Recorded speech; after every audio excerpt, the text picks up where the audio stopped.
श्री शिवाय नमस्तुभ्यं। प्रिय भक्तों, जब भी प्रदोष का पावन अवसर आता है वह केवल एक तिथि नहीं बल्कि भगवान शिव की विशेष कृपा प्राप्त करने का दिव्य क्षण होता है। जब यह प्रदोष तिथि रविवार के दिन आती है तब इसे रवि प्रदोष व्रत कहा जाता है। यह व्रत भगवान शिव और सूर्यदेव दोनों की संयुक्त कृपा प्रदान करने वाला माना गया है। तो आइए कथा का श्रवण करते हैं। एक गरीब ब्राह्मण परिवार था जिसमें ब्राह्मण की पत्नी विधि विधान से प्रदोष व्रत किया करती थी। वह भगवान शिव की पूरी श्रद्धा से पूजा करती थी। एक दिन उसका बेटा गांव के बाहर किसी अन्य स्थान की यात्रा पर गया। कुछ दूर चलने के बाद उसे चोरों ने घेर लिया और उसका सारा सामान छीन लिया। चोरों ने उससे कहा कि उसके घर का गुप्त धन कहाँ छुपा है, उसका पता बताओ। लड़के ने बताया कि उसके पास केवल एक पोटली में रोटी है और उसके परिवार के पास कोई गुप्त धन नहीं है क्योंकि वह बहुत गरीब हैं। चोरों ने उसकी बात सुनकर उसे छोड़ दिया और चले गए।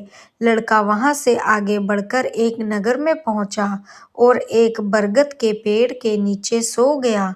तभी राजा के कुछ सिपाही वहां आए जो चोरों की तलाश में थे। सिपाहियों ने उस लड़के को चोर समझकर गिरफ्तार कर लिया और जेल में डाल दिया। जब लड़का घर नहीं पहुंचा तो उसके माता पिता बहुत परेशान हो गए। उस दिन प्रदोष व्रत था और उसकी माँ भगवान शिव से अपने बेटे की सुरक्षा के लिए प्रार्थना करने लगी। माँ की श्रद्धापूर्ण प्रार्थना भगवान शिव ने सुन ली। उस रात राजा के सपने में भगवान शिव प्रकट हुए और उसे बताया कि लड़का जेल में बंद है, वह निर्दोष है। अगर उसे मुक्त नहीं किया गया तो राजा का सारा वैभव समाप्त हो जाएगा। अगले दिन राजा ने लड़के को जेल से रिहा करने का आदेश दिया। जब लड़का दरबार में लाया गया तो उसने पूरी घटना सुनाई। उसके माता पिता भी दरबार में पहुंचे थे। राजा ने उन्हें उनका बेटा सौंप दिया और आभार स्वरूप 5 गांव दान कर दिए ताकि उनका जीवन सुखपूर्वक व्यतीत हो सके।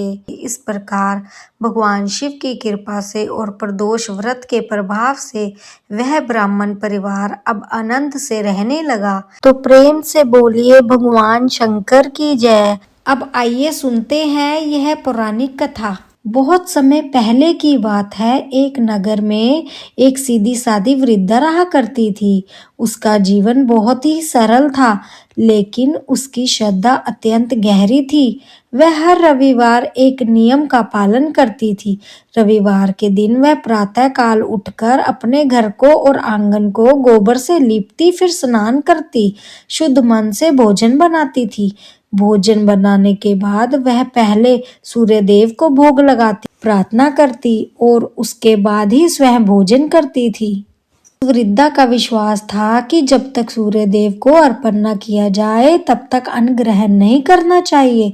इस नियम और श्रद्धा का यह फल था कि उसका घर धन्य धान्य से भरा रहता था। घर में ना कोई रोग था, ना कला, ना कोई दरिद्रता। ईश्वर की कृपा से उसके जीवन में संतोष और शांति बनी रहती थी। वह वृद्धा अपनी पड़ोसन की गाय से गोबर लाया करती थी। पड़ोसन ने कई दिनों तक यह बात देखी और उसके मन में ईर्ष्या उत्पन्न हो गई। वह सोचने लगी, यह बूढ़ी रोज मेरी गाय का गोबर ले जाती है, मुझे इससे भला क्या लाभ। इसी सोच के कारण उसने एक दिन अपनी गाय को घर के अंदर बांध लिया। इसके बाद वह हर रविवार जानबूझकर ऐसा करने लगी। उस रविवार वृद्धा को गोबर नहीं मिला। वह बहुत परेशान हुई। गोबर न मिलने के कारण वह घर की लिपाई नहीं कर सकी। उसने सोचा, जब नियम पूरा नहीं हुआ तो भोजन कैसे बनाऊं। उस दिन उसने न भोजन बनाया, न सूर्यदेव को भोग लगाया और न स्वयं भोजन किया। वह निराहार रही। पूरा दिन बीत गया। शाम हुई, रात आई और वह वृद्धा भूखी ही सो गई। रात में वृद्धा को स्वप्न आया। स्वप्न में सूर्यदेव स्वयं प्रकट हुए। उनका तेज चारों ओर फैल रहा था। सूर्यदेव ने कोमल स्वर में पूछा, माता, तुमने भोजन क्यों नहीं बनाया।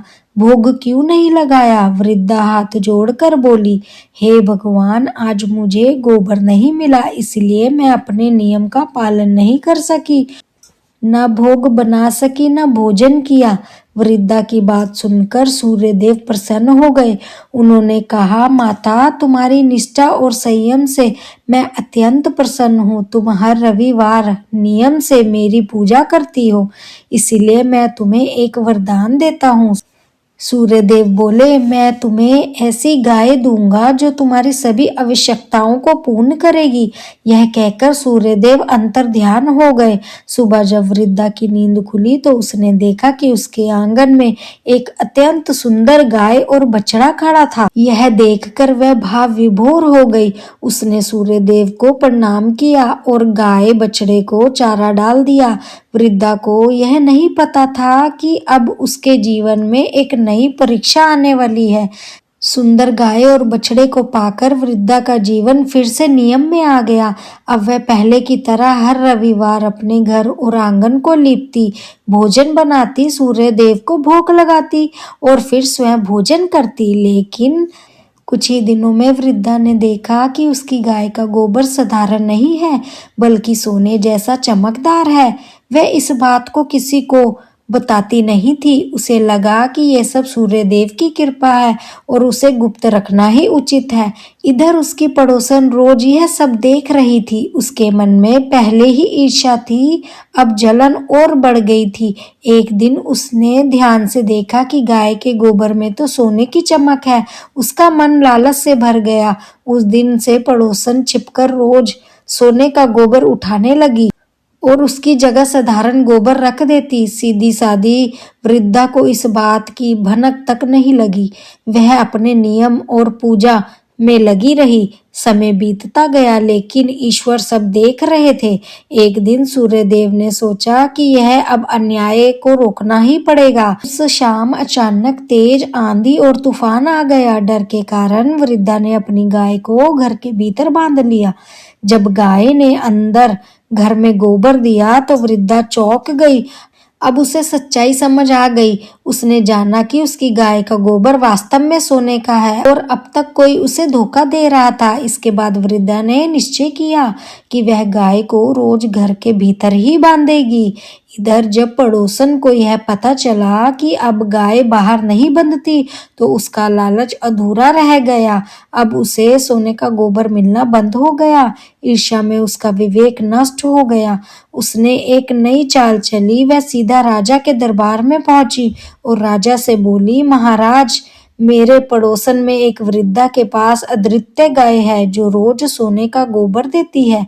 ऐसी गाय जो राजाओं के योग्य है, उस वृद्धा को सोने का क्या उपयोग। राजा ने यह बात सुनी तो उसके मन में भी लोभ आ गया। उसने तुरंत अपने दूतों को आदेश दिया कि वृद्धा के घर जाकर गाय और बछड़ा ले आओ। दूसरे दिन सुबह जब वृद्धा सूर्यदेव को भोग लगाकर भोजन करने ही जा रही थी, भी राजा के दूत आए और उसकी गाय खोल कर ले गए। वृद्धा बहुत रोई, गिड़गिड़ाई, लेकिन किसी ने उसकी एक न सुनी। गाय के वियोग में उस दिन भी भोजन वृद्धा ने नहीं किया। वह पूरी रात रो रो कर सूर्यदेव से प्रार्थना करती रही। उधर राजा के महल में रात भर एक विचित्र घटना घटी। सुबह जब राजा उठा तो उसने देखा कि पूरा महल गोबर से भरा पड़ा था। राजा भयभीत हो गया। उसी रात सूर्यदेव ने राजा को स्वप्न में दर्शन दिए और कहा, हे राजन, यह गाय जिस वृद्धा के पास थी उसे रविवार व्रत के फलस्वरूप मिली थी। यदि तुमने गाय वापस नहीं की तो यह संकट बढ़ता ही जाएगा। सुबह होते ही राजा घबरा गया। उसने वृद्धा को बुलाया, बहुत सारा धन और वस्त्र दिया और सम्मान के साथ गाय और बछड़ा लौटा दिया। साथ ही उस पड़ोसन को उचित दंड भी दिया। जैसे ही गाय वृद्धा के घर लौटी, राजा के महल की गंदगी अपने आप समाप्त हो गई। राजा को अपनी भूल का एहसास हुआ। उस दिन राजा ने घोषणा करवाई कि जो भी व्यक्ति अपनी इच्छाओं की पूर्ति करता है वह रविवार का व्रत करे और सूर्यदेव की कथा सुने। तो प्रेम से बोलिए, सूर्य भगवान की जय, भगवान शंकर की जय। हर हर महादेव।